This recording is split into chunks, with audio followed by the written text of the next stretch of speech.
स्वरूप है।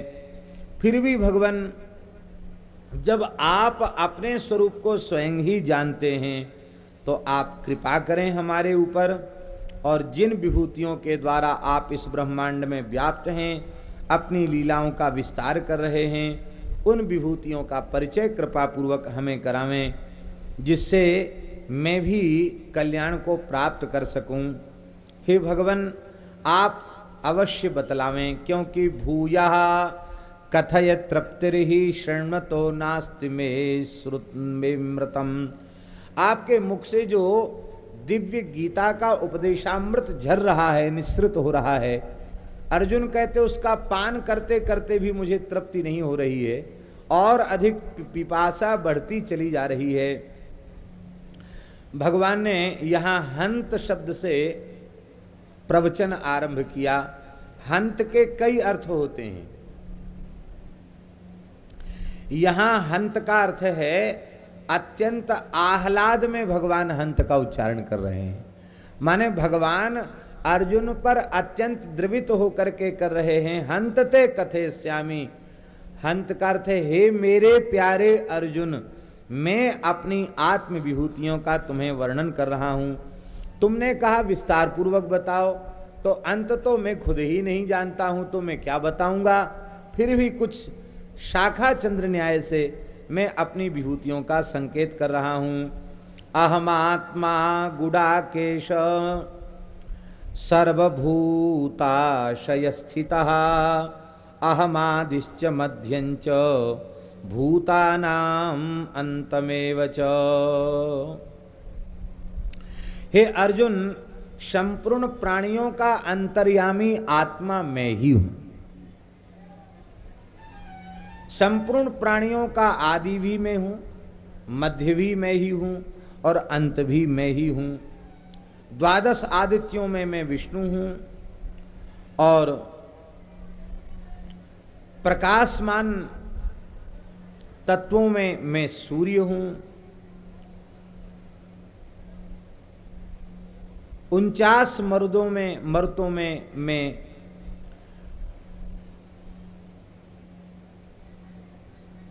मरीचिर मरुताम अस्मि, उनमें मैं मरीचि हूं। और नक्षत्राणाम अहम शशि, नक्षत्रों में मैं नक्षत्रों का अधिपति चंद्रमा हूं।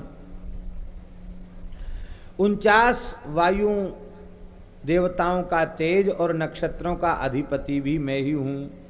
वेदों में सामवेद में हूं, देवताओं में इंद्र में हूं, और संपूर्ण प्राणियों की जो चेतना जीवनी शक्ति वह भी मैं ही हूं। 11 रुद्रों में शंकर में हूं, और जितने राक्षस हैं उनमें धनाध्यक्ष कुबेर मैं ही हूं। यक्ष राक्षसों में धनाध्यक्ष कुबेर मैं ही हूं। और मैं 8 वसुओं में अग्नि हूं, पावक हूं। और पर्वतों में मैं हिमालय हूं। पुरोहितों में मैं बृहस्पति हूं। सेनापतियों में मैं स्कंद हूं।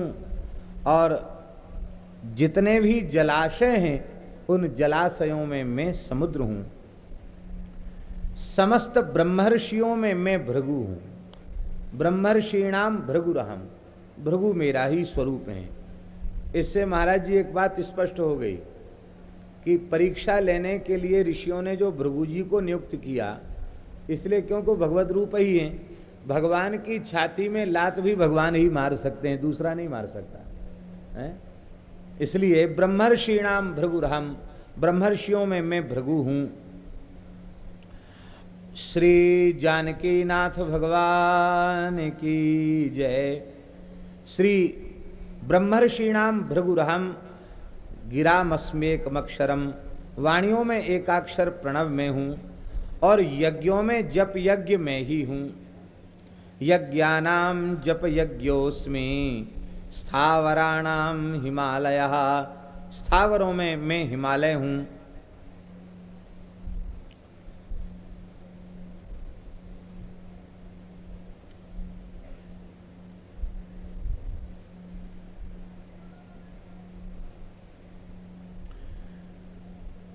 सावधान होकर के श्रवण करें।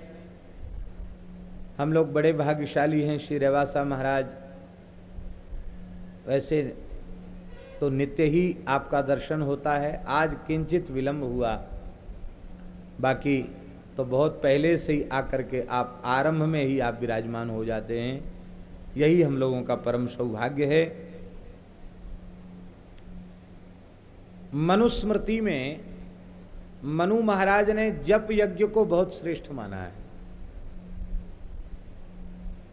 मनु जी की वाणी है, विधि यज्ञा जप यज्ञ विशिष्टो दशभिर गुणैः। विधि यज्ञ, विधि यज्ञ माने मंडप बनाना,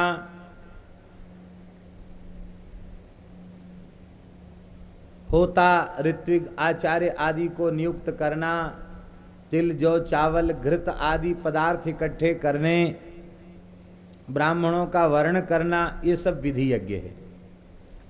आजकल तो विधि यज्ञ भी नहीं हो रहे हैं, विधि यज्ञ के नाम पर अविधि यज्ञ ही हो रहे हैं प्रायः, क्योंकि बाजार का डेयरी वाला घी, चर्बी मिश्रित घी, उसकी आहुति दी जा रही है, तो देवताओं को कहाँ से मिलेगा, असुरों का ही बल बढ़ेगा।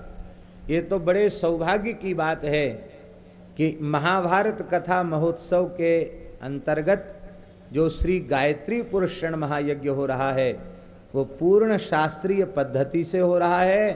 अब विशुद्ध भारतीय देसी गायों के घृत से ही यज्ञ भी हो रहा है और अन्न यज्ञ भी विशुद्ध भारतीय देसी गाय के घी से ही हो रहा। चाहे जितने लोग हैं सबके नित्य प्रसाद की व्यवस्था श्री ठाकुर जी की ओर से हो रही है।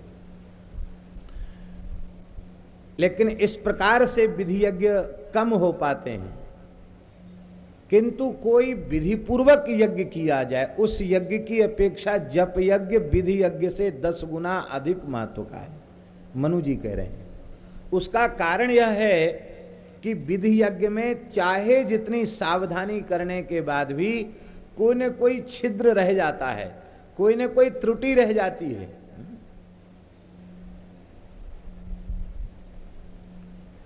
हमने बहुत सावधानी रखी, लेकिन यदि कोई जीवड़ा तिल जो चावल में रह गया तो आ गया तो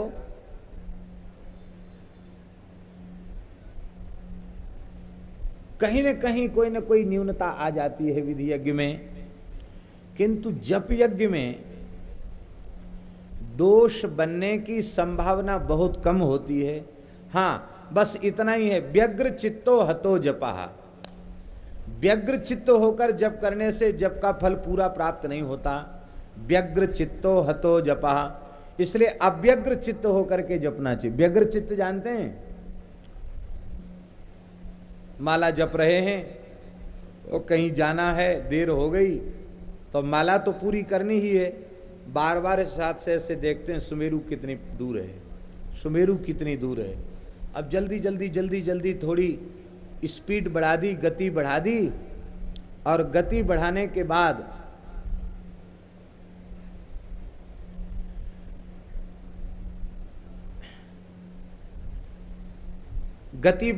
बाद अब जैसे तैसे जल्दी से कार्य पूर्ण कर दिया।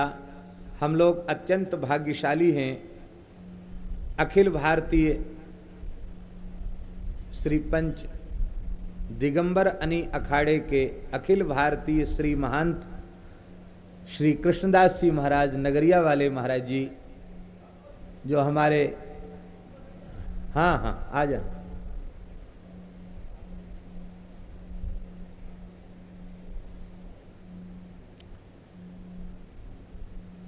जो हमारे वैष्णवों के दिगंबर अनि अखाड़े के सर्वोच्च पद पर विराजमान हैं। कल ही आपका मंगलमय शुभागमन हुआ है। हम लोग बड़े भाग्यशाली हैं। अभी लोहारगल जी स्नान करके है। जय जय श्री राधे। तो इसलिए भगवान ने कहा यज्ञानाम जप यज्ञोष्मि, यज्ञों में मैं जप यज्ञ हूं। तो मनु जी महाराज कहते विधि यज्ञ की अपेक्षा जप यज्ञ 10 गुना अधिक है, और उस जप यज्ञ में भी 3 प्रकार का जप है। एक तो वैखरी वाणी से भी जप होता है, ज्यादा जोर से उच्चारण नहीं, लेकिन कुछ उच्चारण हो रहा है, वो भी एक जप है। उस जप की अपेक्षा उपांशु जप श्रेष्ठ है। उपांशु जप उसको कहते हैं जहां होठ न हिलें,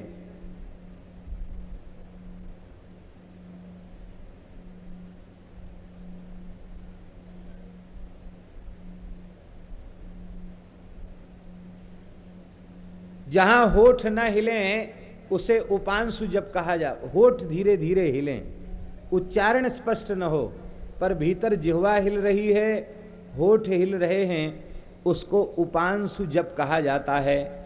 वह उपांशु जप 100 गुना अधिक श्रेष्ठ है।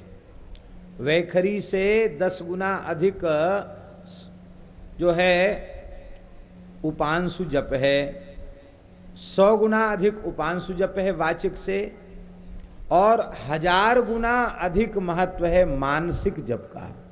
मानसिक जप का महत्व 1000 गुना अधिक है। इसलिए जप यज्ञ को भगवान ने अपना स्वरूप बताया। श्री मलुकदास जी ने एक साखी में कहा जप के संबंध में, सुमिरन ऐसा कीजिए दूजा लखे न कोए, होठ न फरकत देखिए प्रेम राखिए गोए। पता चल जाएगा कि महात्मा बहुत भजन करता है, तो भजन तो क्या करता है, चोर डकैत ज्यादा पीछे पड़ जाएंगे। इसलिए सुमिरन ऐसा कीजिए दूजा लखे न कोई। तो इसलिए भगवान ने जप यज्ञ को अपना स्वरूप बताया। मैं यज्ञों में जप यज्ञ हूं, और स्थिर रहने वालों में मैं हिमालय पर्वत हूं, पीपल संपूर्ण वृक्षों में मैं ही हूं, और देवर्षियों में मैं श्री नारद हूं, गंधर्वों में मैं चित्ररथ हूं, और सिद्धों में कपिल महर्षि मैं ही हूं, अश्वों में उच्चैश्रवा अश्व में हूं, और हाथियों में गजेंद्रों में मैं ऐरावत हाथी हूं, और मनुष्यों में मैं राजा हूं। यहां नराणाम च नराधिपम इसलिए कहा क्योंकि राजा वह संपूर्ण प्रजा को उसके अधिकार के अनुरूप, उसके स्वरूप में, उसके धर्म में प्रतिष्ठित करता है, व्यवस्थित करता है। वर्णाश्रम की व्यवस्था को सुदृढ़ बनाना यह राजा का परम कर्तव्य है, परम धर्म है। और वह प्रजा की सुरक्षा भी करता है, राष्ट्र की सीमाओं को भी सुरक्षित रखता है। तो भगवान की विशिष्ट शक्ति उसमें विद्यमान होती है राजा में। इसलिए भगवान ने कहा कि राजा भी मेरा ही स्वरूप है। पर राजा मेरा स्वरूप है ये बात तो ठीक है, लेकिन राजधर्म जिसमें प्रतिष्ठित हो वैसा राजा है।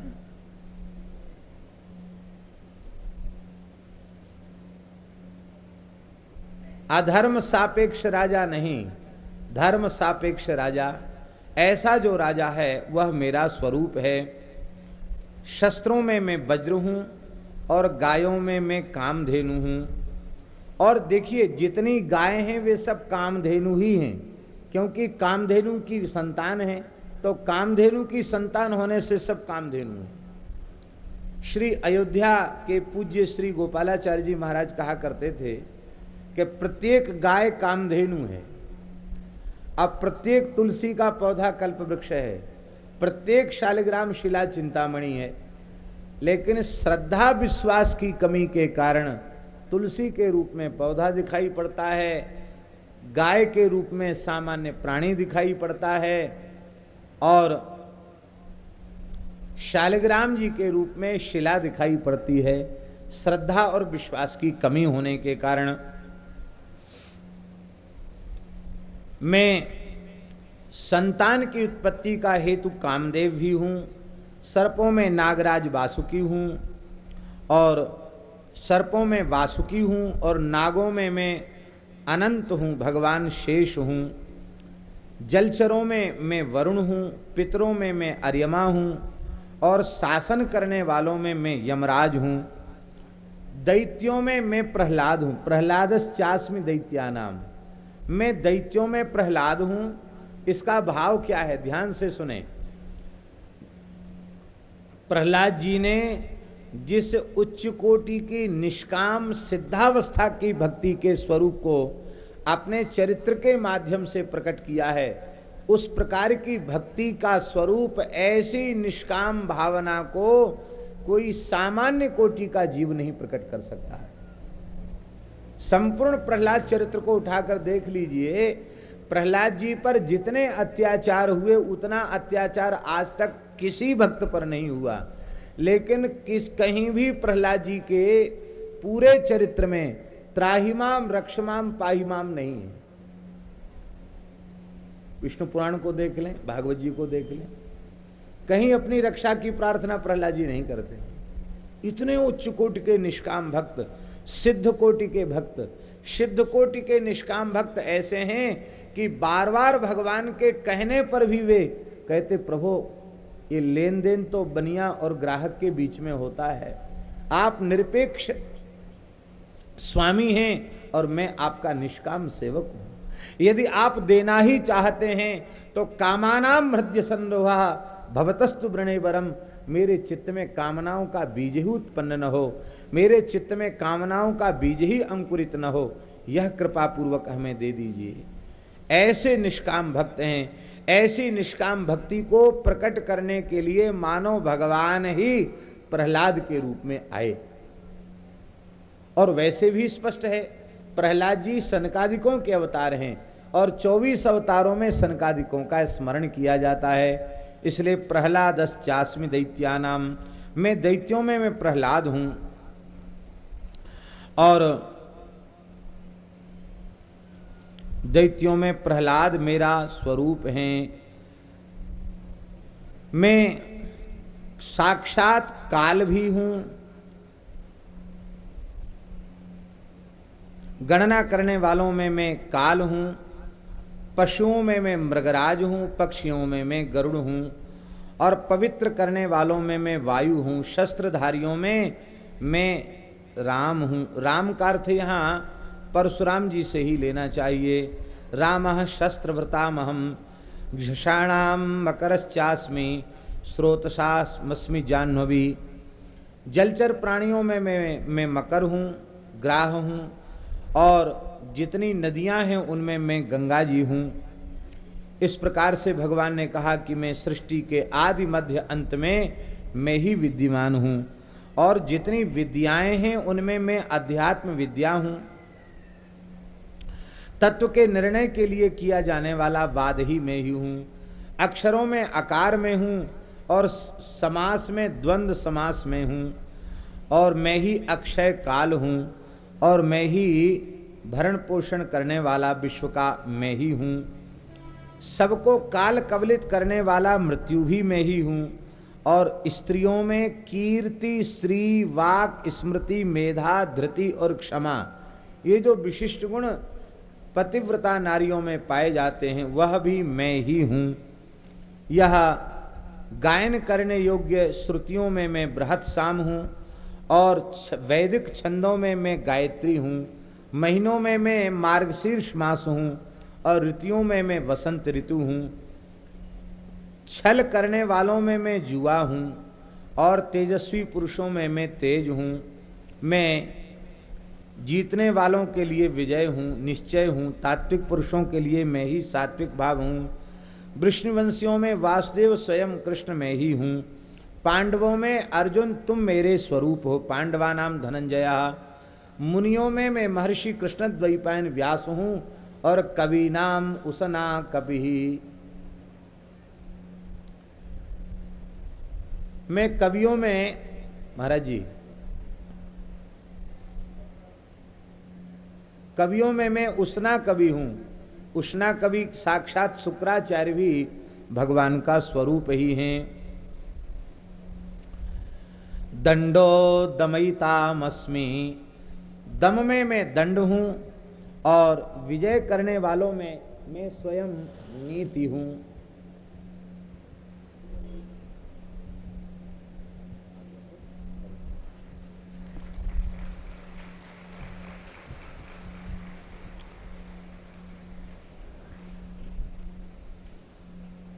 और जितने गुप्त रखने योग्य जो भाव हैं उनमें मैं मौन हूं, और ज्ञानियों का तत्व ज्ञान भी मैं हूं। ज्ञानम ज्ञानवताम अहम, ज्ञानवानों का ज्ञान भी मैं ही हूं। हे अर्जुन, संपूर्ण प्राणियों की उत्पत्ति का मूल कारण भी मैं ही हूं। चराचर में कोई ऐसे प्राणी नहीं है जो मुझसे भिन्न हो। अंतिम बात भगवान कह रहे हैं, नान्तोस्ति मम दिव्यानाम विभूतीनाम परंतप, एष तुद्देशतः प्रोक्तो विभूतेर्विस्तरो मया। मेरी विभूतियों का कोई अंत नहीं है।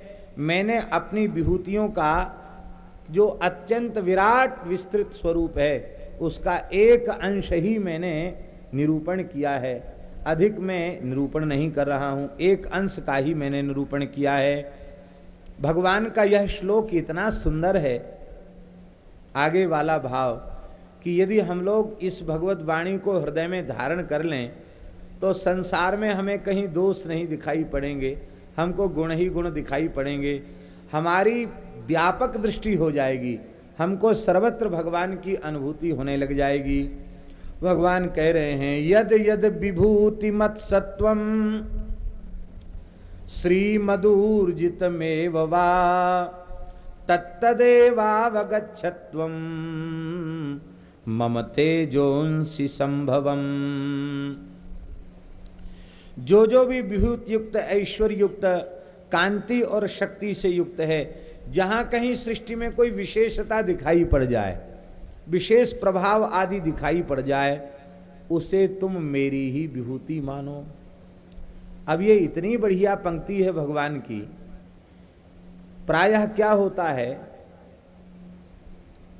कि किसी विशिष्ट शक्ति, प्रभाव, तेज, गुण, कला, विद्या आदि से संपन्न किसी व्यक्तित्व को हम देखते हैं,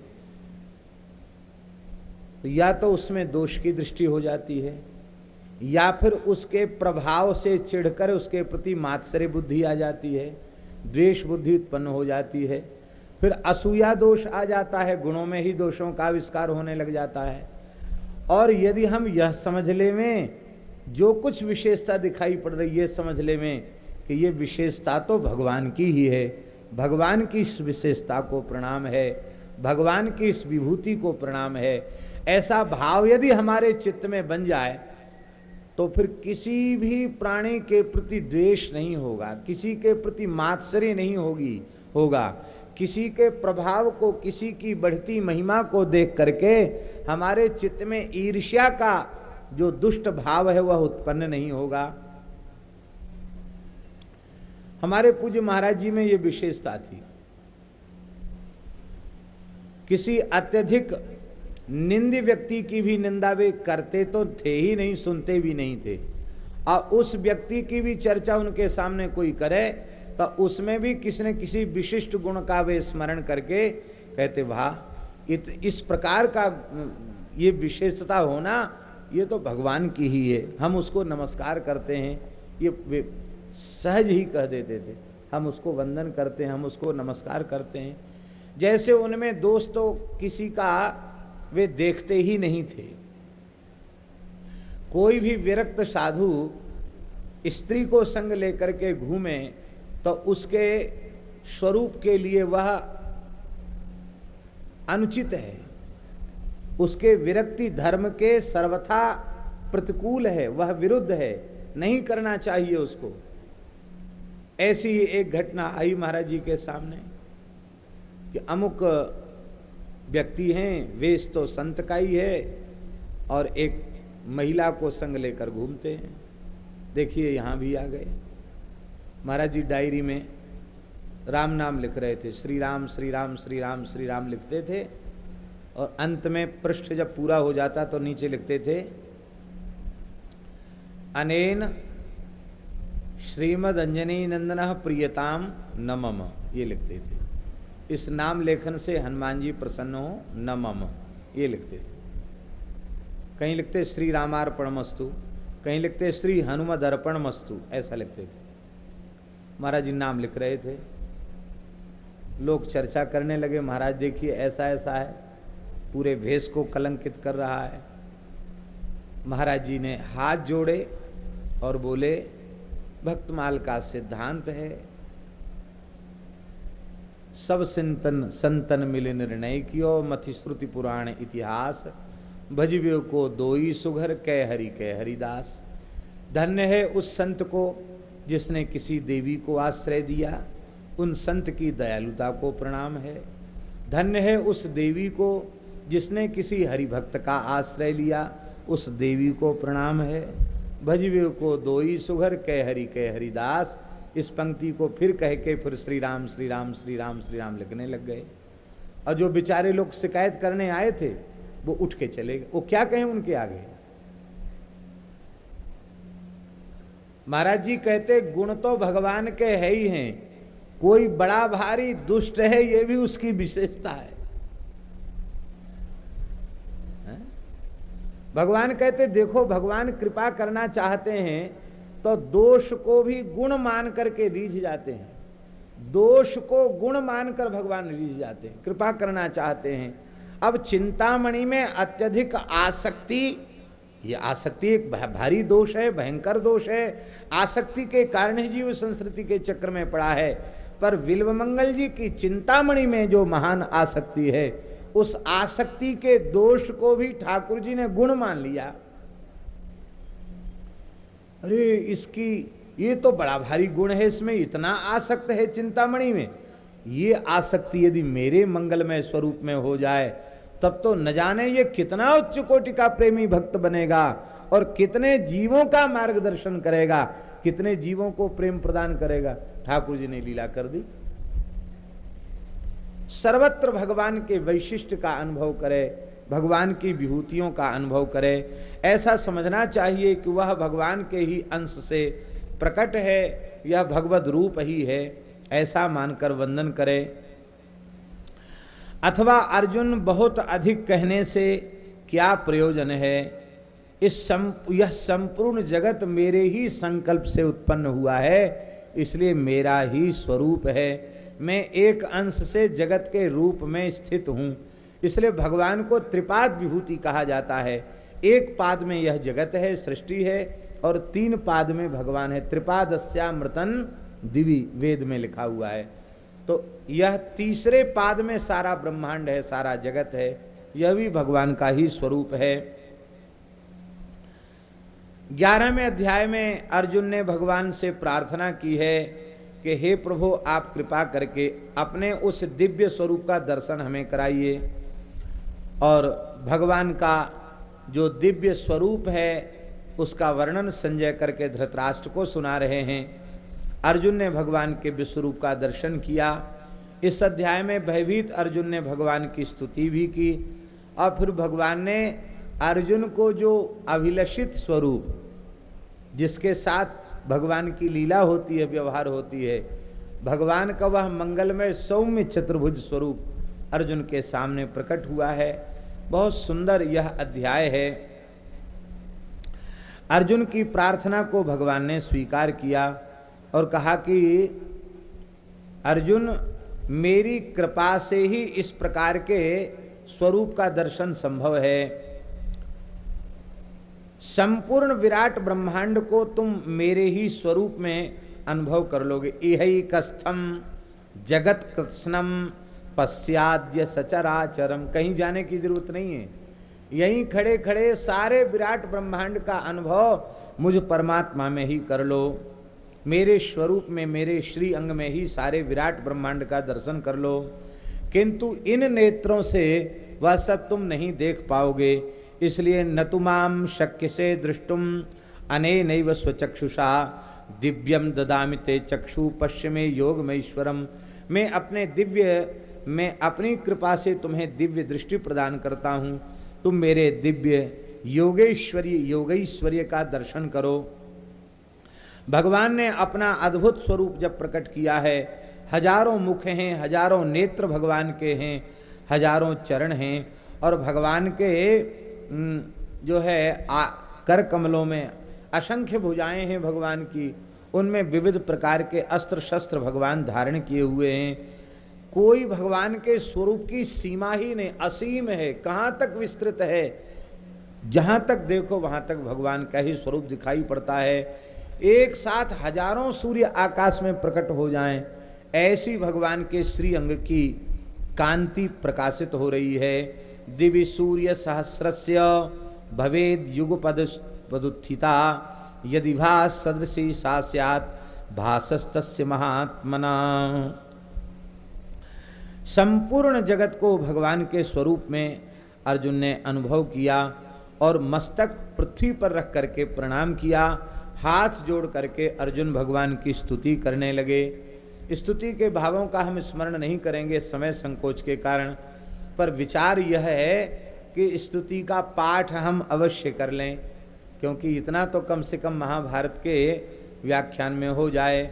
अर्जुन के साथ अर्जुन के भावों में अपने भाव का सम्मेलन कराते हुए हम लोग भी भगवान का स्तवन करें। अर्जुन उवाच पश्यामि देवास्तव देवदेहे सर्वांस्तथा भूत विशेष संगान ब्रह्माणमीशं कमलासनस्थ मृषिश्च सर्वा नुरगांश्च दिव्यान् अनेक बाहूदरवक्त नेत्रं पश्यामि त्वां सर्वतोऽनन्तरूपं नान्तं न मध्यं न पुनस्तवादिं पश्यामि विश्वेश्वर विश्वरूप किरीटिनं गदिनं चक्रिणं च तेजो राशिं सर्वतो दीप्तिमन्तं पश्यामि त्वां दुर्निरीक्षं समन्ताद् दीप्तानलार्कद्युतिमप्रमेयं त्वमक्षरं परमं वेदितव्यं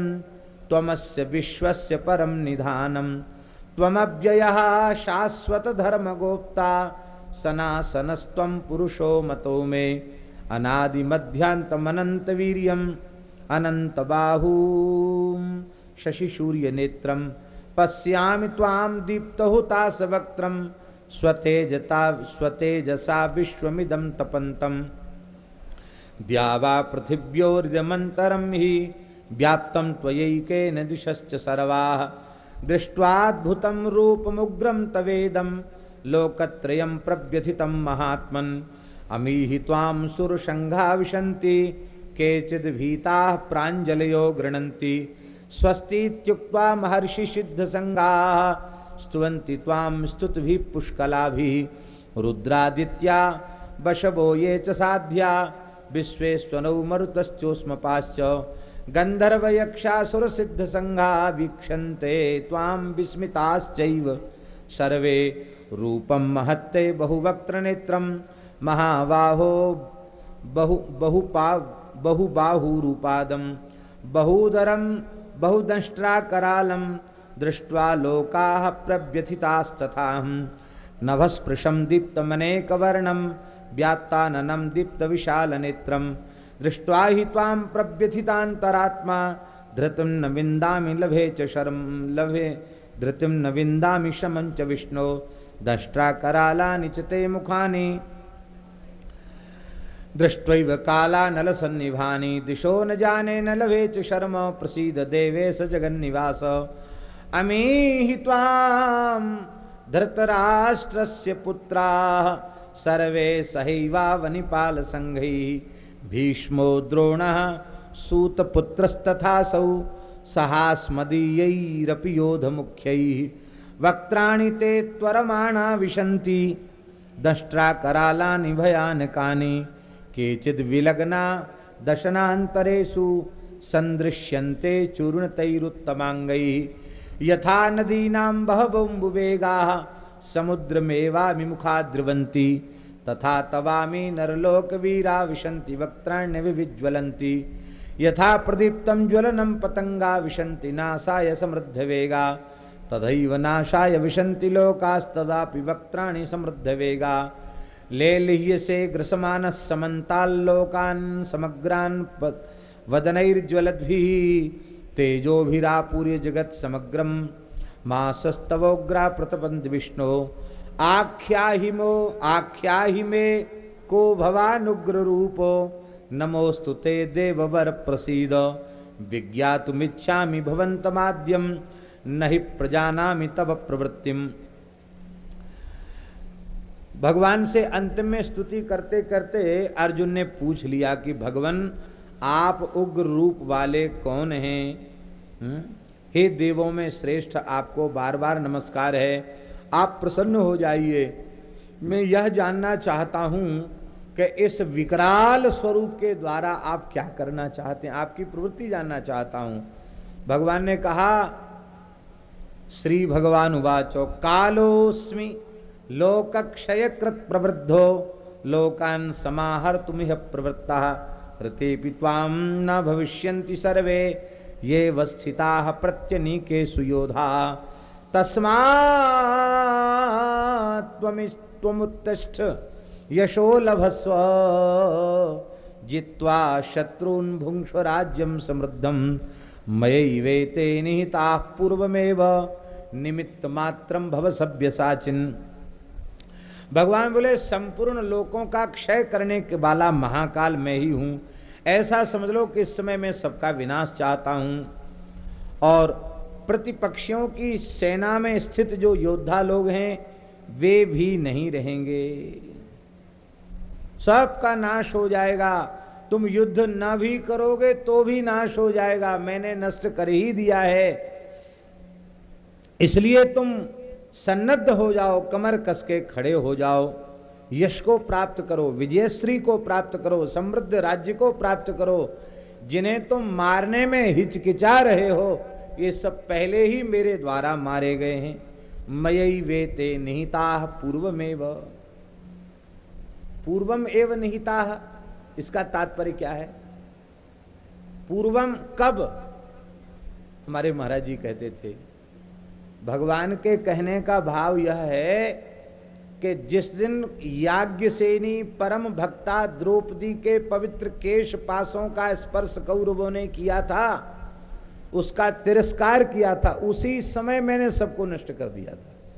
पूर्व निहिता, जिस समय द्रौपदी का अपमान हुआ उसी समय मेरे संकल्प से सब मारे जा चुके हैं। अब तो खाली पुतले दिख रहे हैं, नाटक करते हुए कठपुतली जैसे दिख रहे हैं। तुम इन्हें नष्ट कर दो, निमित्त बन जाओ और निमित्त बनकर मेरी आज्ञा का पालन करो। द्रोणम च भीष्मं च जयद्रथं च कर्णं तथान्यानपि योध वीरान् मया हतास्त्वं जहिमा व्यतिष्ठा युद्धस्व जेता शरणे सपत्नान्। सबको तुम युद्ध में जीत लो। देखिए, संत कृपा किसको कहते हैं? अर्जुन को विराट रूप का दर्शन भगवान की कृपा से हुआ और संजय को भगवान के विराट रूप का दर्शन संत शिरोमणि श्री व्यास जी की कृपा से प्राप्त हो गया। व्यास जी ने कृपा कर दी तो संजय को सहज ही भगवान के विराट रूप का दर्शन वहीं महल में बैठे बैठे चर्चा सुनाते सुनाते भगवान के स्वरूप का दर्शन प्राप्त हो गया। अब तो गदगद कंठ से संजय कहते हैं, अर्जुन ने भगवान का स्तवन किया। अर्जुन उवाच स्थाने ऋषिकेश तव प्रकीर्त्या जगत् प्रहस्यत्यनुरज्यते च रक्षांसि भीतानि दिशो द्रवन्ति सर्वे नमस्यन्ति च सिद्धसंगा कस्माच्च तेन नवेरन् महात्मन् गरीयसे ब्रह्मणे प्यादिकर्त्रे अनंत देवेश जगन्निवास त्वमक्षरं सत्सत्परं तत्परं यत् त्वमादिदेव पुरुषः पुराणस्त्वमस्य विश्वस्य परं निधानं वेत्तासि वेद्यं च परं च धाम त्वया ततं विश्वमनन्तु रूप वायुर्यमोऽग्निर्वरुणः शशाङ्कः प्रजापतिस्त्वं प्रपितामहश्च नमो नमस्तेस्तु सहस्रकृत्वा पुनश्च भूयोऽपि नमो नमस्ते। हजारों बार प्रणाम है, बारंबार आपको प्रणाम है। नमः पुरस्तादथ पृष्ठतस्ते नमोस्तुते सर्वत एव शर्व अनंत वीर्यामित विक्रमस्त्वं सर्वं समाप्नोषि ततोषि शर्वा सखेति मत्वा प्रसभं यदुक्तं हे कृष्ण हे यादव हे सखेति अजानता महिमानं तवेदं मया प्रमादात् प्रणयेन वापि यच्चावहासार्थमसत्कृतोऽसि विहार शय्यासन भोजनेषु एकोऽथवाप्यच्युत तत्स्वमक्षं तत्क्षामयेऽहं त्वामहमप्रमेयम्। हे भगवान, हम आपके महात्म्य को भूल चुके थे। आपकी मधुर लीलाएं ही ऐसी हैं, आपका मृदु स्वभाव ही ऐसा है कि इसके कारण मैं आपके ऐश्वर्य ज्ञान को भूल चुका था। आप मेरे सखा हैं ऐसा मानकर मैंने प्रमाद से कभी हे कृष्ण, कभी हे यादव, हे सखे ऐसा हठात कहा और बिना किसी संकोच के आपके साथ व्यवहार किया। विहार, सैया, भोजन, आसन आदि में भी एक सखा का सखा के साथ जैसा व्यवहार होता है ऐसा व्यवहार मैंने किया। उसमें अनेक अपराध भी मुझसे बने हैं। हे भगवान, मैं आपका ही हूँ, आप कृपा करके उन अपराधों को क्षमा कर दीजिए। और आपको क्षमा करना ही चाहिए। क्यों? बोले पितासि लोकस्य चराचरस्य त्वमस्य पूज्यस्य गुरुर्गरीयान् न त्वत्समोस्त्यभ्यधिकः कुतोऽन्यो लोकत्रयेऽप्य प्रतिम प्रभाव। हे भगवान, संपूर्ण चराचर के आप पिता हैं और सबके गुरु आप हैं। पिता जैसे पुत्र के अपराध क्षमा करता है, जैसे करुणामय गुरु अपने शिष्य के अपराध क्षमा करता है, ऐसे ही आप हमारे अपराध को क्षमा करें। हे भगवान, तीनों लोकों में आपकी समता करने वाला कोई नहीं है, तो आपसे अधिक तो कोई हो ही कैसे सकता है। इसलिए तस्मात् प्रणम्य प्रणिधाय कायं प्रसादये त्वामहमेष मीड्यं पितेव पुत्रस्य सखेव सख्युः प्रियः प्रियार्यार्हसि देव सोढुम्। अदृष्टपूर्वं हर्षितोऽस्मि दृष्ट्वा भयेन च व्यव्रथितं मनो मे तदेव मे दर्शय देव रूपम प्रसीद देवेश जगन्निवास। आप जिस स्वरूप में, मधुर स्वरूप में लीला कर रहे थे उसी स्वरूप का दर्शन कराइए। अब तो भगवान अपने पुनः स्वरूप में स्थित हो गए। अर्जुन बार बार भगवान के उस दिव्य ऐश्वर्य का स्मरण करके आनंद विभोर हो रहे थे। और भगवान ने कहा कि देखो, इस प्रकार के जिस मेरे स्वरूप का तुम्हें साक्षात्कार हुआ है वह किसी साधन से संभव नहीं है, अपने पुरुषार्थ से संभव नहीं है, ये तो मेरी कृपा करुणा से ही संभव है। भगवान ने इसलिए कह दिया, न वेद यज्ञाध्ययनैर् न दानैः न च क्रियाभिर् न तपोभिरुग्रैः एवं रूपः शक्य अहम नृलोके दृष्टुम त्वदन्येन कुरु प्रवीर। किसी साधन के अधीन मेरा इस प्रकार के स्वरूप का साक्षात्कार नहीं है। अर्जुन बोले, अब प्रभु आपका द्वारकाधीश स्वरूप का दर्शन करके अब मैं प्रकृतिस्थ हूं, नहीं तो मेरी तो छाती कांप रही थी। महाराज, ऐसे भगवान, इतने बड़े को नीचे बिठा रखा है हमने। अरे राम राम, हमसे तो बड़ा भारी अपराध हो रहा है। इतने बड़े को हम कहते सैन्योर उभयोर मध्य रथम स्थापय मेच्युत, आज्ञा दे रहे हैं इतने बड़े को, यह भी ठीक नहीं है। भगवान ने कहा कि यह स्वरूप अत्यंत दुर्लभ है। देवता भी इस स्वरूप का दर्शन करना चाहते हैं, लेकिन उनके लिए भी यह दुर्लभ है। यह मेरे विराट रूप का दर्शन वेदों के स्वाध्याय से भी संभव नहीं, तपस्या से भी संभव नहीं, दान और यज्ञ से भी संभव नहीं है। यह तो मेरी कृपा से ही संभव है। अब अर्जुन, तुम्हें मेरे इस स्वरूप का दर्शन कैसे हुआ? यहाँ भगवान अपने भक्ति योग को सर्वोपरि प्रमाणित कर रहे हैं। भक्त्या त्वनन्यया शक्य अहमेवं विदोर्जुन ज्ञातुम दृष्टुम च तत्वेन प्रवेष्टुम च परंतप। तुम्हारे अंतःकरण में अनन्या भक्ति विद्यमान है। इस भक्ति के द्वारा ही मेरे इस स्वरूप का व्यक्ति दर्शन कर सकता है। और मेरे स्वरूप में अपनी वृत्ति का विलय कर सकता है। हे अर्जुन, अंतिम बात समझ लो और फिर निश्चिंत हो जाओ, निर्वैर हो जाओ, शांत हो जाओ।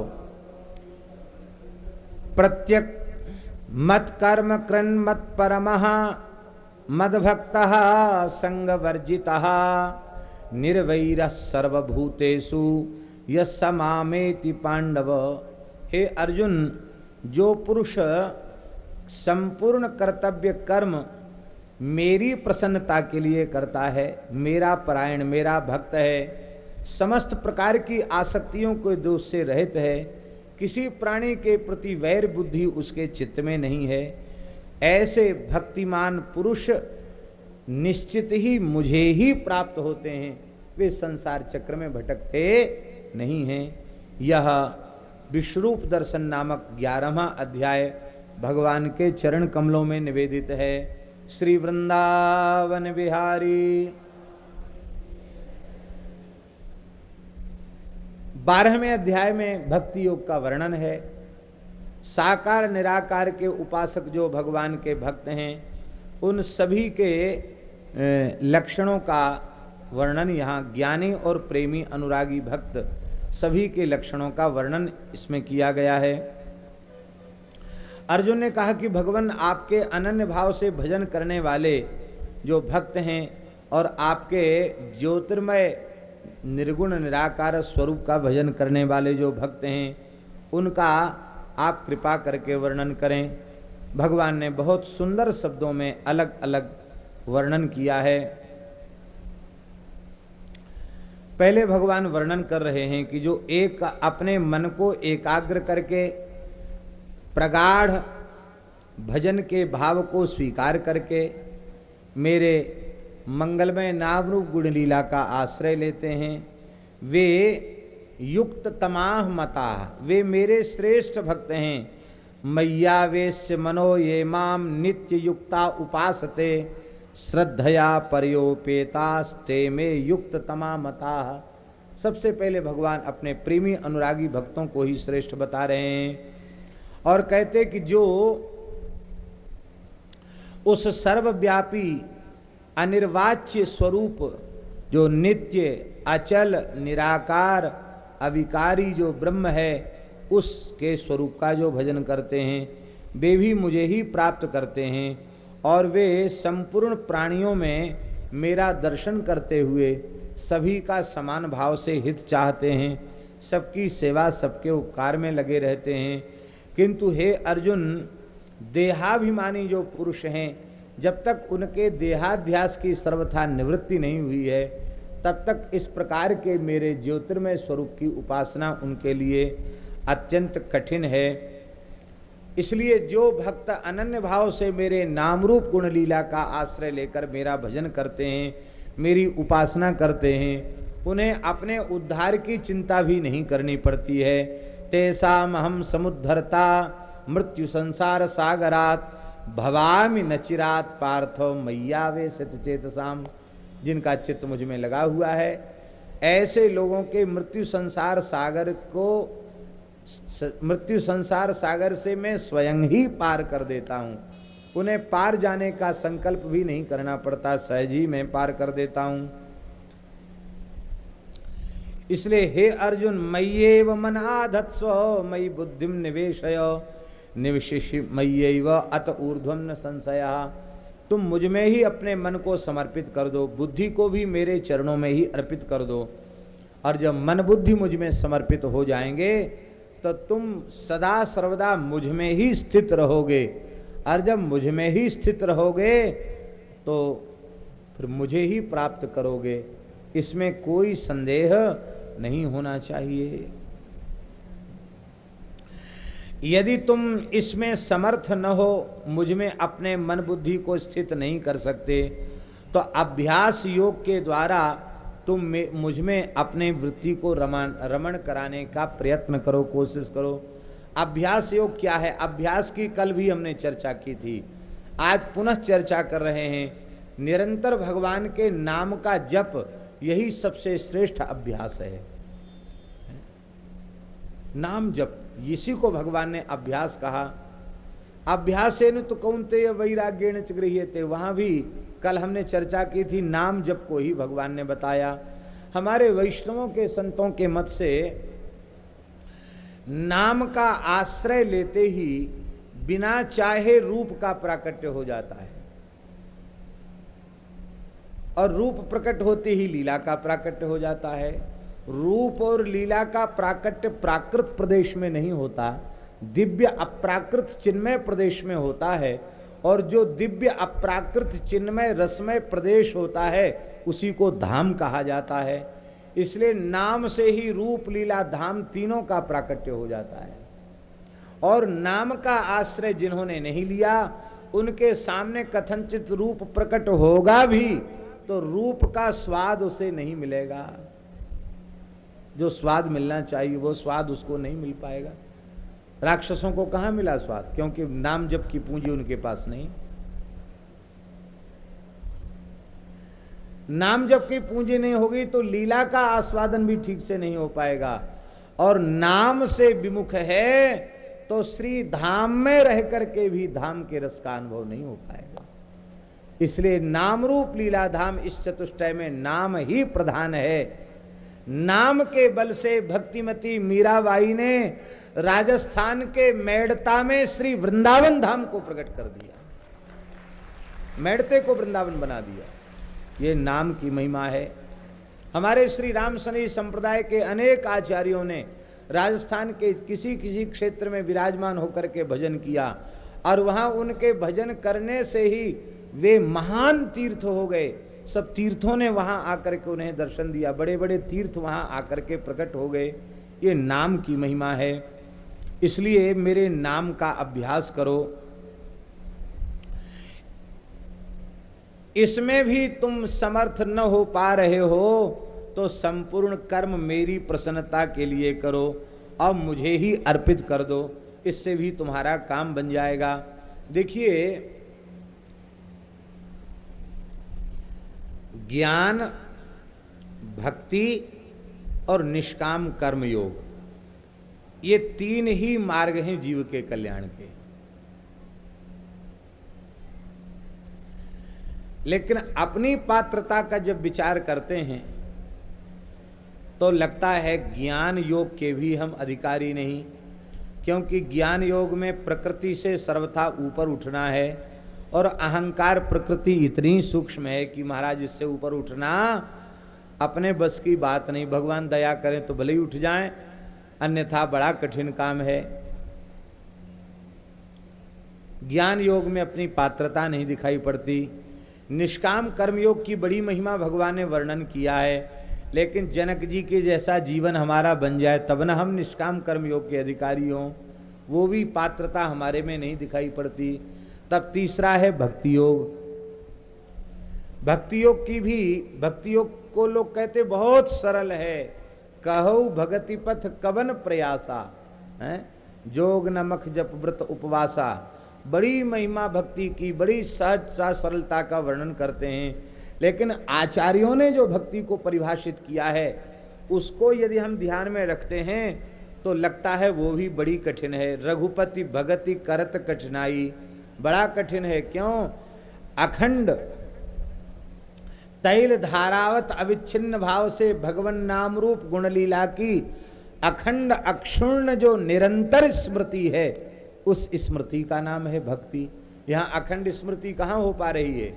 यहाँ तो स्मरण करने पर भी स्मृति खंडित हो जा रही है, क्योंकि संसार के नाना नाम रूप दिखाई पड़ रहे हैं, तो स्मरण के काल में भी विस्मरण हो रहा है। अलग अलग नाम रूप बुद्धि में, ध्यान में, संज्ञान में आ रहे हैं। तो भक्ति योग में भी अपनी पात्रता नहीं दिखाई पड़ती। न धर्म निष्ठोस्मिन चात्मवेदी, न भक्तिमास्त्वच्चरणारविंदे, अकिंचनो नन्य गति शरण्यम त्वत्पाद मूलम शरणम प्रपद्ये।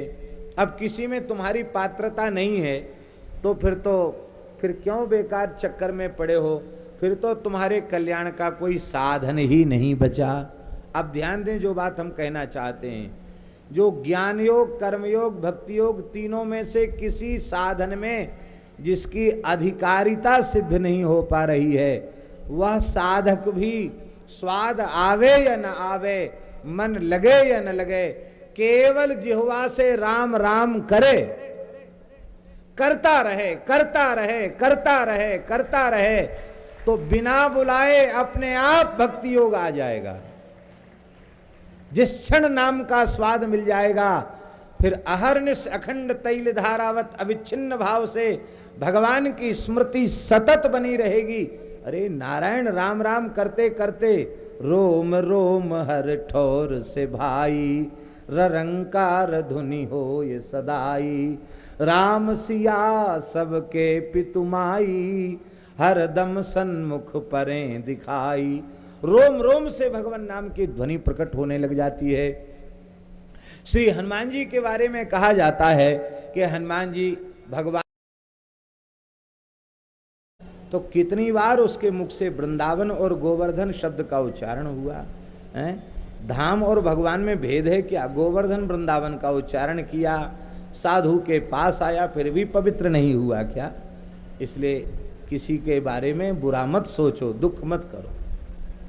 सहज वृत्ति थी। यस्मान्नोद्विजते लोको लोकान्नोद्विजते च यः, हर्षामर्ष भयोद्वेगैः मुक्त यस्य च मे प्रियः, अनपेक्षः शुचि दक्षः उदासीनो गतव्यथः, सर्वारंभ परित्यागी यो मद्भक्तस्य मे प्रियः।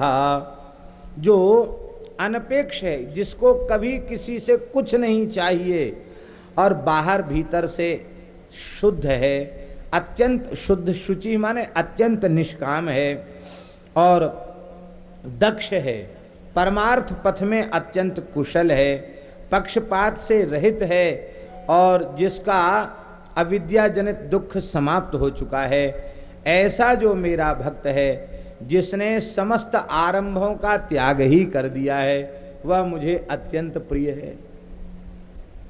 वो किसी ऐसे काम को नहीं बटोर लेते हैं जिसके कारण वे प्रपंच में पड़ जाएं, ऐसा काम नहीं करते हैं। ऐसे मेरे जो भक्त होते हैं वह मुझे अत्यंत प्रिय हैं। शत्रु और मित्र में वे सम होते हैं, मान अपमान में भी सम होते हैं, ठंडी गर्मी आदि भी इसमें भी वे सम रहते हैं, आसक्ति के दोष से सर्वथा रहित होते हैं, निंदा स्तुति दोनों उनके लिए समान ही होते हैं और जो कुछ उन्हें सहज भगवत इच्छा से प्राप्त हो जाए उसी में वे संतुष्ट रहते हैं और वे कहीं घर मकान बनाने के चक्कर में नहीं पड़ते हैं। तमाम बने बनाए भवन तमाम खाली पड़े हैं, कहीं भी निवास कर जाते हैं, उनकी मति स्थिर होती है। ऐसे जो भक्तिमान मनुष्य हैं वे मुझे अत्यंत प्रिय हैं। हे अर्जुन, इस प्रकार से जो मेरे परायण होकर के मेरे निष्काम भक्त अनन्य भाव से मेरा सेवन करते हैं, वे श्रद्धावान भक्त मुझे अत्यंत प्यारे हैं। ये तो धर्मामृतमिदं यथोक्तम पर्युपासते, इस मेरे दिव्य उपदेश को जो श्रद्धापूर्वक अंगीकार करते हैं, उतार लेते हैं जीवन में, ऐसे श्रद्धावान भक्त मुझे अत्यंत प्रिय हैं। यह 12वां अध्याय भक्ति योग नामक 12वां अध्याय भगवान के चरणों में अर्पित है। 13वें अध्याय में क्षेत्र क्षेत्रज्ञ का विभाग और प्रकृति पुरुष के स्वरूप का वर्णन किया गया है। भगवान ने कहा कि देखो अर्जुन, इदम शरीरम कौन्तेय क्षेत्रमित्य विधीयते, ये शरीर क्षेत्र है और एतद यो वेत्ति तम प्राहु क्षेत्रज्ञ इति तद्वदु, क्षेत्रम जानाति इति क्षेत्रज्ञः, उस क्षेत्रज्ञ जीव कहा जाता है। वह जीव भी मेरा अंश होने के कारण मेरा ही स्वरूप है, वह मुझसे भिन्न नहीं है। इस प्रकार से भगवान ने वर्णन किया और भगवान ने अमानित्वम अदम्भित्वम अहिंसा क्षांतिरार्जवम आचार्योपासनम शौचम स्थैर्यम आत्मविनिग्रह इंद्रियार्थेषु वैराग्यम अनहंकार एवच जन्म मृत्यु जरा व्याधि दुख दोषान दर्शनम असक्तिरनभिस्वंगः पुत्रदार ग्रहादिषु नित्यंच समचित्तत्वम इष्ट निष्ठोपपत्तिषु।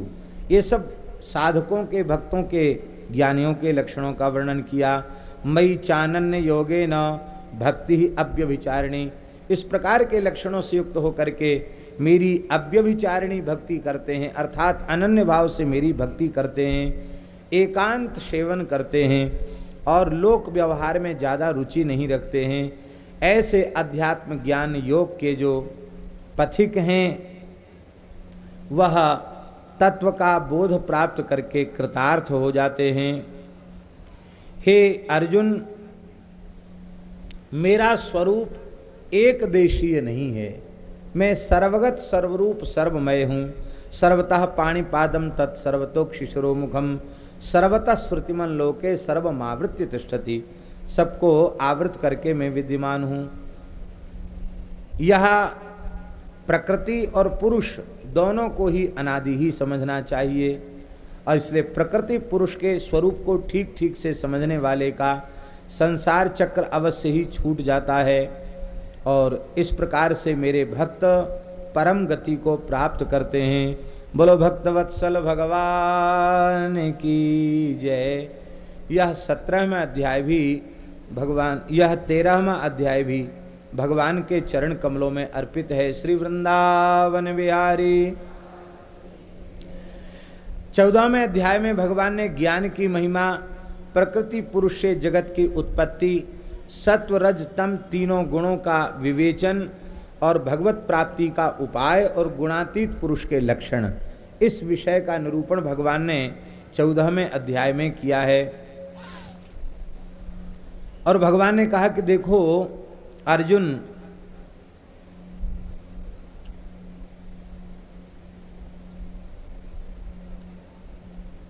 सत्व रज और तम ये प्रकृति के गुण हैं, प्रकृति से ही ये तीनों गुण उत्पन्न हैं और यह जीवात्मा भगवान का अंश होने के कारण, अविनाशी परमात्मा का अंश होने के कारण वस्तुतः यह भी गुणातीत ही है, किंतु इसके बाद भी वह देहादि के बंधन को स्वीकार करता है। अज्ञान के कारण देहात्मवाद को वह स्वीकार करने लग जाता है। इसलिए प्रकृति के गुण दोष उसमें उनका जैसे रक्त स्फटिका की तरह, स्फटिक का स्वाभाविक गुण जो है वो श्वेत है, किंतु गुलाब के फूल में रख देने पर रक्त स्फटिका ऐसा अनुभव होने लग जाता है। इसी प्रकार से देहाध्यास के कारण यह प्रकृति के गुण इसे व्याप्त होने लग जाते हैं। इनका अलग अलग स्वरूप क्या है? कहते हैं सत्व गुण जो है वह सर्वथा निर्मल है, विकार रहित है, परम प्रकाश युक्त है और विकार से रहित है। यह जो लक्षण है यह सत्व गुण का लक्षण है। और रजोगुण जो है वह रागात्मक है, कामना आसक्ति रजोगुण का यह प्रधान लक्षण है। और जीवात्मा कर्म और उनके फलों के संबंध से रजोगुण के कारण बंध जाता है। और तमोगुण जो है वह अज्ञान से उत्पन्न होता है, वह जीवात्मा को प्रमाद, आलस्य, निद्रा आदि के द्वारा वो बांध लेता है। इस प्रकार से यह रजोगुण, सतोगुण, तमोगुण के अलग अलग लक्षणों का वर्णन है। कहते महाराज, जब सत्वगुण विशेष रूप में जागृत हो जाता है, सर्वद्वारेषु देहेस्मिन् प्रकाश उपजायते ज्ञानम यदा तदा विद्यात् विवृद्धम सत्वमित्यतः। कहते जब देह में स्थित जो अंतःकरण है, इंद्रिय हैं, चेतना है, इनमें विवेक शक्ति की प्रधानता हो जाए, उस समय जानना चाहिए कि सतोगुण बढ़ा हुआ है। जब मनुष्य अपने विवेक का आदर करने लग जाए, रजोगुण की जब वृद्धि होगी तो लोभ की प्रवृत्ति बढ़ने लग जाएगी, स्वार्थ की प्रवृत्ति बढ़ने लग जाएगी, सकाम कर्मों का वह आरंभ करेगा और भोगों की विषय लालसा के कारण अशांत होने लग जाएगा। ऐसे लक्षण अनुभव में आवे तो समझ लेना चाहिए हमारे जीवन में रजोगुण की वृद्धि हो रही है। और फिर तमोगुण, तमोगुण तो महाराज, तमोगुण जब जीव में उत्पन्न हो जाता है तो तमोगुण के बढ़ने पर वह अपने स्वरूप को सर्वथा भूल जाता है। कर्तव्य कर्म जिनका शास्त्र निर्देश करता है कि यह अवश्य करने चाहिए, उन कर्तव्य कर्मों में वह प्रमाद कर देता है और व्यर्थ चेष्टा, निद्रा आदि वृत्तियां उसको उत्पन्न होने लग जाती हैं। इसलिए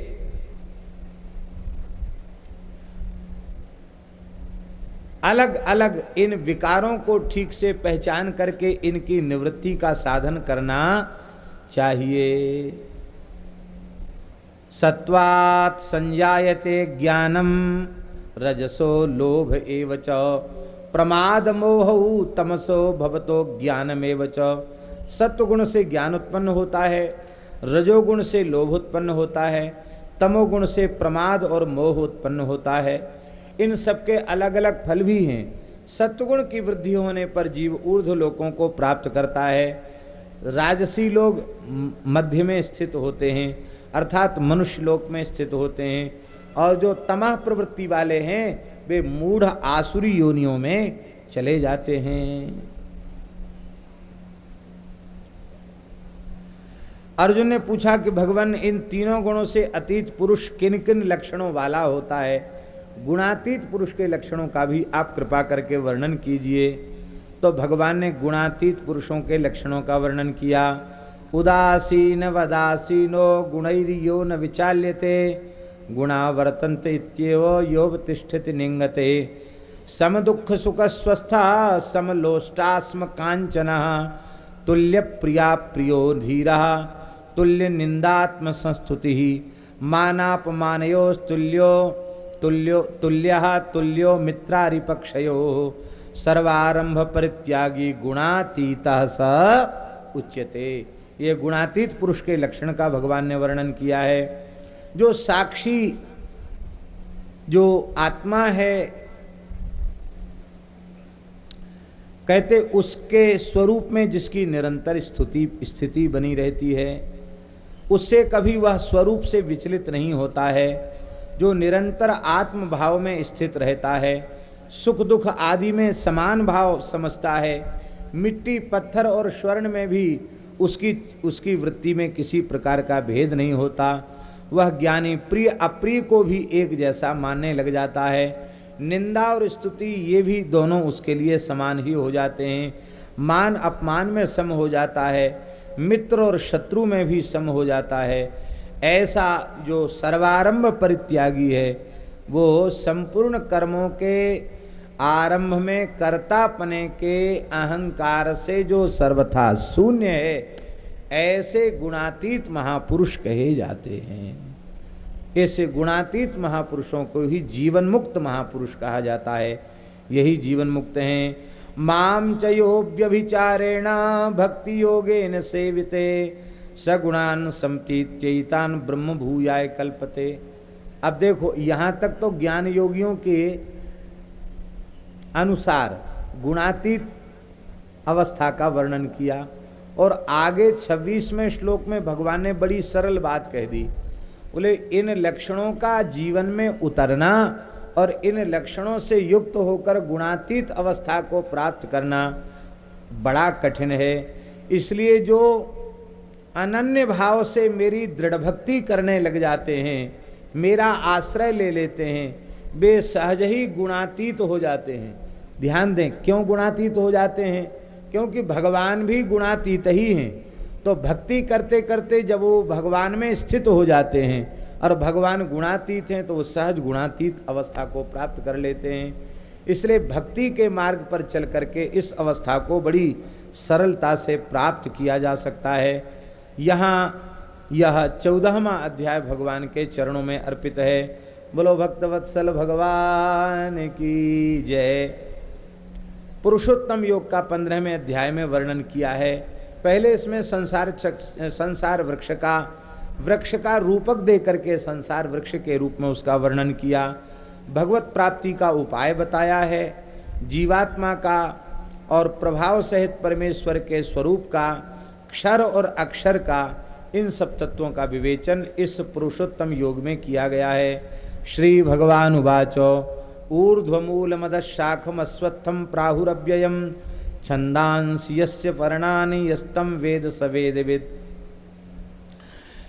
3 श्लोकों में यह संसार वृक्ष का वर्णन किया और कहा आसक्ति के कारण ही संसार वृक्ष का विस्तार होता है, इसलिए असंगता रूपी खड्ग से इसको समाप्त करके और मुक्त होकर के विचरण करना चाहिए। मेरी प्राप्ति के अधिकारी कौन जीव हैं, मेरा नित्यधाम अथवा मेरी प्राप्ति किन भाग्यशाली जीवों को होती है?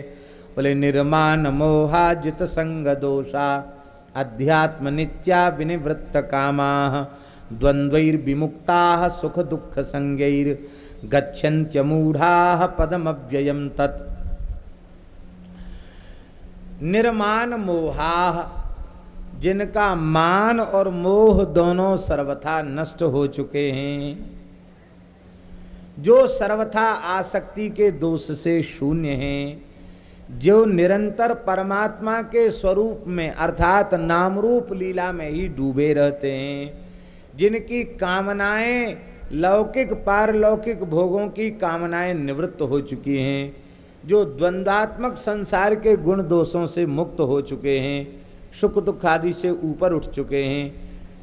गच्छन्ति अमूढ़ा, अब ध्यान दें, अमूढ़ा के अमूढ़ा एवं भूताः एव अमूढ़ा, इस प्रकार के दिव्य लक्षण जिसमें अवतरित हो गए हैं वे ही अमूढ़ हैं, और ये विशेषताएं जिनमें नहीं हैं वे मूढ़ हैं। मूढ़ पुरुष मुझे प्राप्त नहीं करते, लेकिन पूर्वोक्त इन लक्षणों से संपन्न जो साधक हैं तत् अव्ययम पदम गच्छन्ति, उस अव्यय पद को वे प्राप्त कर लेते हैं, मुझ परमात्मा को वे प्राप्त कर लेते हैं।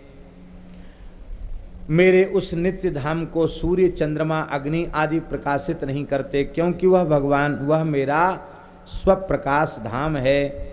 हे अर्जुन, अंतर्यामी रूप से मैं सभी प्राणियों के भीतर विराजमान रहता हूँ।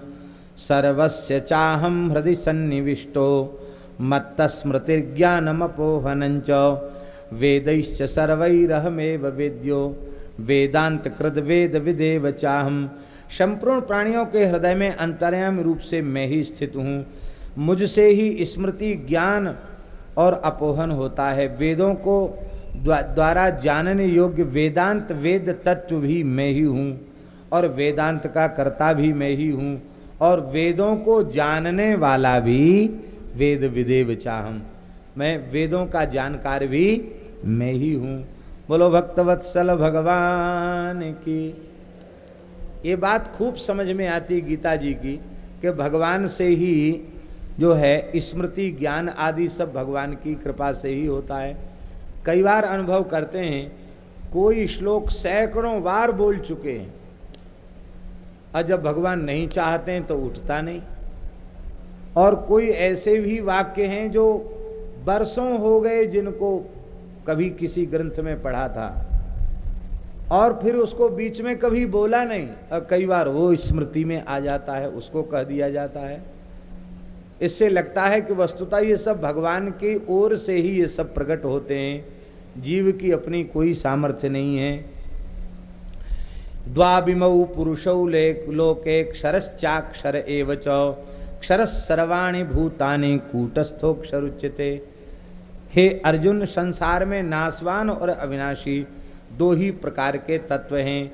संपूर्ण प्राणियों के शरीर जो है वे नाशवान हैं, और उस शरीर में स्थित जो अंतर्यामी जीवात्मा है वह अविनाशी है, ऐसा समझना चाहिए।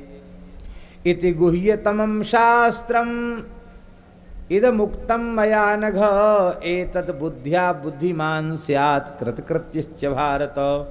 हे अनघ, हे निष्पाप अर्जुन, यह अत्यंत गुह्य रहस्युक्त तत्व का निरूपण मैंने किया है। इस ज्ञान को जान करके जीव कृतार्थ हो जाता है।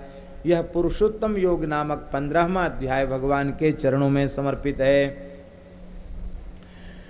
16वें अध्याय में फल सहित दैवी और आसुरी संपदा का अलग अलग वर्णन किया है।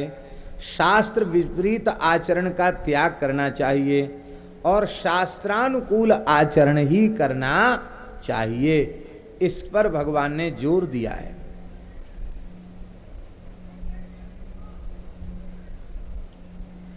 दैवी संपत्ति के लक्षण क्या हैं?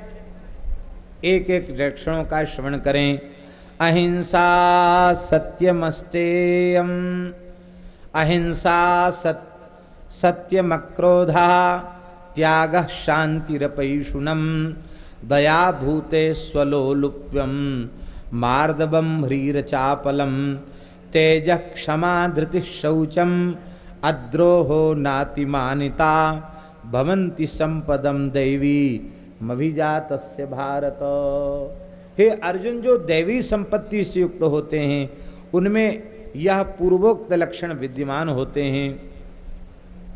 वे मनवाणी क्रिया से कभी किसी प्राणी को पीड़ा नहीं पहुंचाते हैं, प्रिय भाषण करते हैं, अपने प्रति अपकार करने वाले का भी अपकार नहीं करते, उसका भी उपकार करते हैं, और किसी पर कभी क्रोध नहीं करते हैं, कर्मों में कर्तापने का अहंकार नहीं पालते हैं, और वे त्याग की वृत्ति उनमें विशेष रूप से होती है, और वो संसार के लौकिक पारलौकिक पदार्थ भले ही वह बड़े ही उत्कृष्ट ही क्यों न हो, उनसे उनका मन उपरत हो जाता है। उनमें चित्त की चंचलता का अभाव होता है, शांत गंभीर चित्त वाले होते हैं, न किसी की निंदा करते हैं और न ही किसी की झूठी प्रशंसा करते हैं।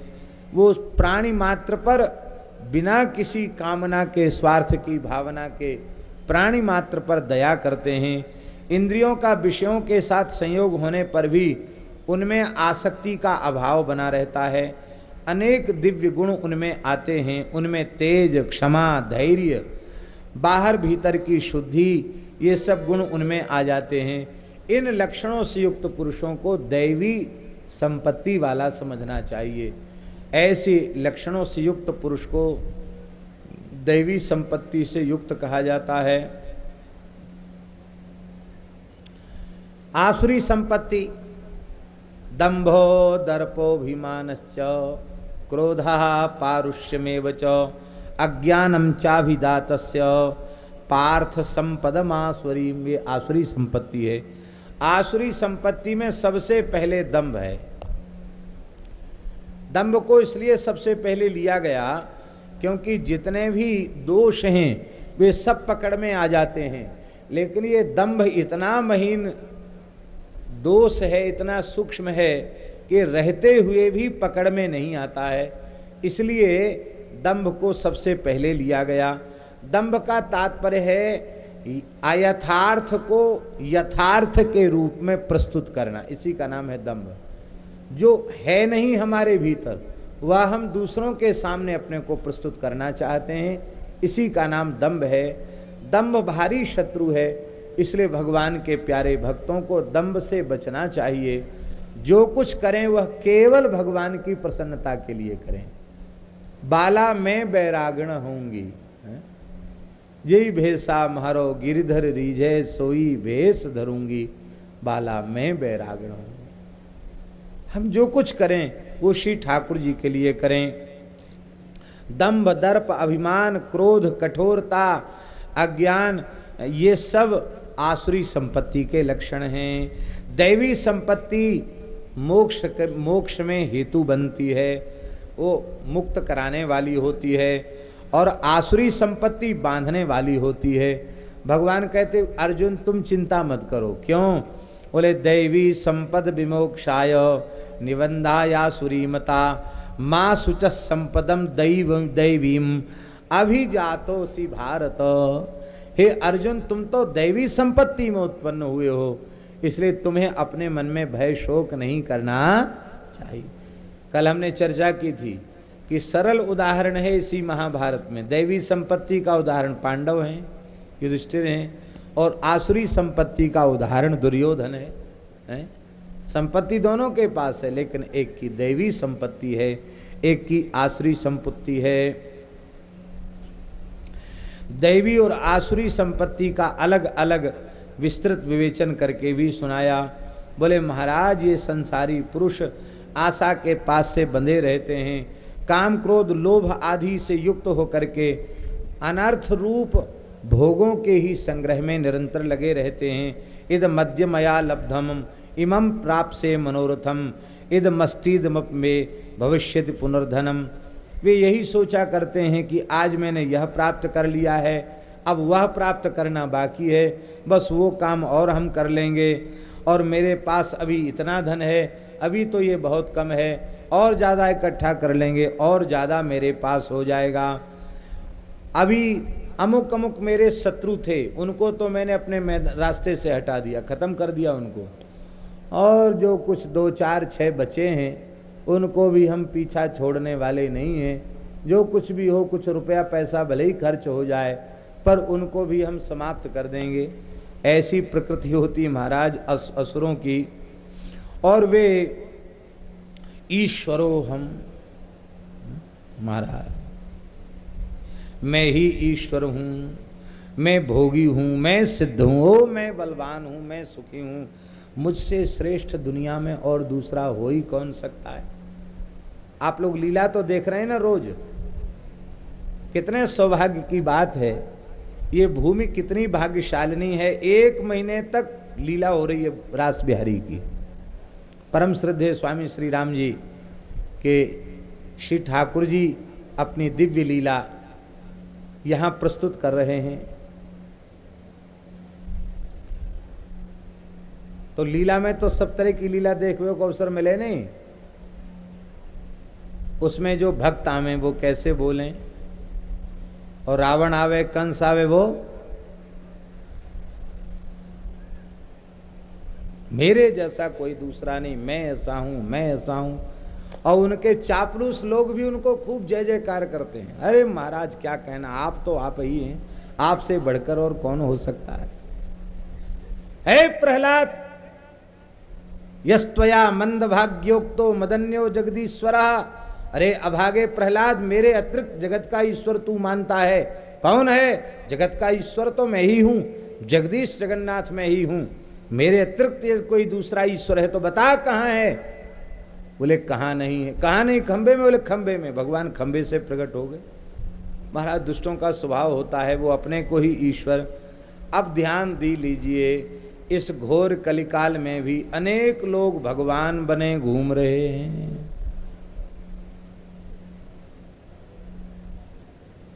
हमें तो पूरी पूरी गिनती याद नहीं।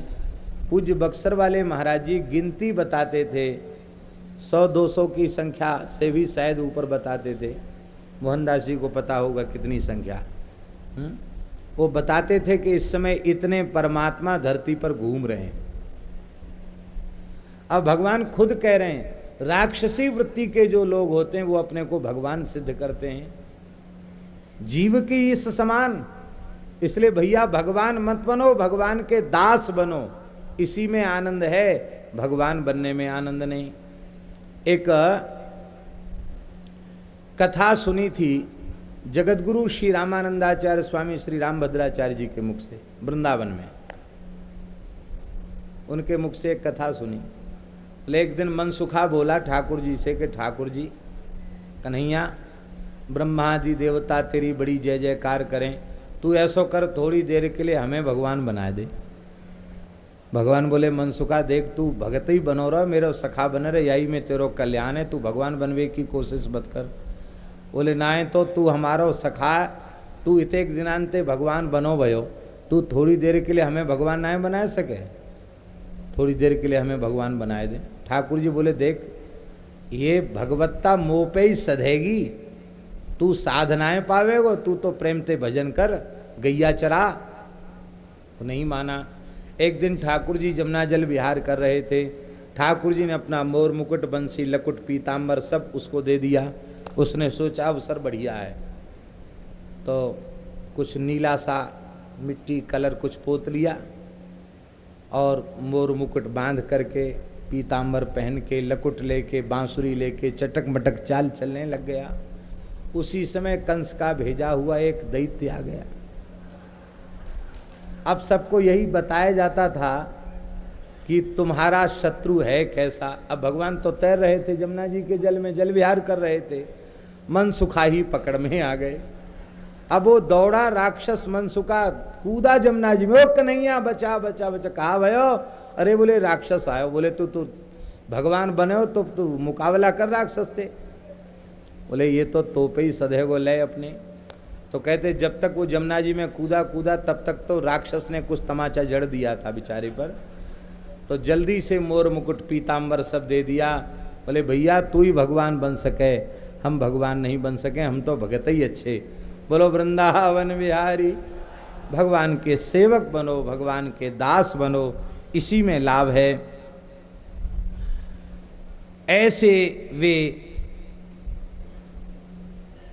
मोह जाल से युक्त होकर के उनका चित्त सदा उलझा हुआ रहता है, काम भोग को ही, विषयों को ही अपने जीवन का लक्ष्य मान लेते हैं। ऐसे आसुरी वृत्ति वाले लोग अपने ही दुर्वृत्ति के कारण अपवित्र नरकों में गिरते हैं, नरक में पड़ते हैं। और वे कई बार अभिमानी पुरुष धन आदि के मद से युक्त होकर के यज्ञ आदि भी करने लग जाते हैं, लेकिन यज्ञ भी नाम मात्र के ही होते हैं। यज्ञ के नाम पर केवल ढकोसला ही होता है, यज्ञ आदि साधन उनसे नहीं होता, क्योंकि अहंकार के कारण सारी क्रियाएं उनकी वह अशास्त्रीय हो जाती हैं। वे अहंकार, बल, घमंड, कामना, क्रोध आदि से युक्त होकर के दूसरों की निंदा करते हैं, दूसरों के शरीर में स्थित मुझ परमात्मा से द्वेष करते हैं, इसलिए वे अधःपतन की ओर चले जाते हैं। ऐसे जो तमोगुणी प्राणी हैं वे आसुरी कीट पतंग आदि की भोग योनि में चले जाते हैं, अधम गति को प्राप्त हो जाते हैं। हे अर्जुन, नरक के 3 ही द्वार हैं, एक का नाम है काम, दूसरे का नाम है क्रोध और तीसरे का नाम है लोभ। त्रिविधम नरकस्येदं द्वारम नाशनमात्मनः कामः क्रोधस्तथा लोभ, कामः क्रोधस्तथा लोभस्तस्मादेतत्त्रयं त्यजेत। इन तीनों का त्याग कर देना चाहिए। इन तीनों से जो मुक्त है वह परम गति को प्राप्त हो जाता है। और इनसे मुक्त कैसे होता है, अब ध्यान दें, ये आगे के जो 2 श्लोक हैं इनका पूर्ववर्ती श्लोकों से संबंध है। यही बात हमने कही थी, गीता एक ऐसा विलक्षण शास्त्र है कि केवल एक श्लोक का आप अर्थ नहीं कर सकते, क्योंकि उसका पूर्ववर्ती पूरे प्रकरण से संबंध रहता है। इसलिए आप क्रम से कहो तो ठीक से कहा जा सकेगा, हड़बड़ी में गीता के बारे में आप कुछ नहीं कह सकते हैं, इतना गंभीर शास्त्र है। अब ये प्रश्न उठता है कि इस प्रकार की दुर्वृत्तियां अथवा उत्तम प्रवृत्तियां किन में होती हैं। तब उसका समाधान है, जो शास्त्र विरुद्ध आचरण करते हैं उनमें यह आसुरी दुर्गुण आ जाते हैं, और जिन्होंने यह संकल्प कर लिया है कि मैं शास्त्रानुकूल ही व्यवहार करूंगा, उसमें धीरे धीरे सारे दैवी गुण अपने आप आ जाते हैं। वह निरंतर अध्यात्म की ओर, प्रगति की ओर, उन्नति की ओर वह निरंतर बढ़ता चला जाता है। अब की बार ऋषिकेश में गए थे तो सवेरे प्रार्थना में स्वामी जी की कैसेट में सत्संग में सुना, बहुत अच्छा लगा। पूज्य श्रद्धेय स्वामी श्री राम सुखदास जी महाराज कह रहे थे, शायद आप भी थे क्या, स्वामी जी कह रहे थे कि विहित कर्मों पर बहुत जोर है लोगों का, पर निषिद्ध कर्मों के त्याग पर जोर कम है। माला जपेंगे, तिलक लगाएंगे, स्वामी जी बोल रहे थे, एकादशी करेंगे, गंगा नहाएंगे, क्योंकि सब काम करने को शास्त्रों में लिखा है, ये विहित कर्म है। विहित कर्मों पर जोर है, दान पुण्य भी करेंगे, यज्ञ भी करेंगे, पूजा पाठ भी करेंगे, लेकिन क्रोध नहीं करना चाहिए, झूठ नहीं बोलना चाहिए, हैं? जिन कर्मों को करने की आज्ञा नहीं है, निषिद्ध कर्म जो हैं, उन निषिद्ध कर्मों के त्याग पर जोर नहीं है। तो स्वामी जी कह रहे थे कि निषिद्ध कर्मों के त्याग पर जोर दिए बिना विहित कर्मों के अनुष्ठान का जो फल मिलना चाहिए वो फल हमें नहीं मिलेगा। इसलिए 6 प्रकार की जो शरणागति है, उस शरणागति में जो शरणागति की 6 शर्तें हैं, उनमें 2 शर्तें यही बताती हैं, आनुकूल्यस्य संकल्पः प्रातिकूल्यस्य वर्जनम। शरणागत का पहला कर्तव्य है वह शास्त्रानुकूल जीवन जीने का संकल्प कर ले। शास्त्र विरुद्ध कर्म किसी अवस्था में नहीं करेंगे, ऐसा भीतर से निश्चय कर ले। इसलिए हे अर्जुन, यह शास्त्र विधि मुत्सिज्य वर्तते कामकारतः न स सिद्धिमवाप्नोति न सुखम न परांगतिम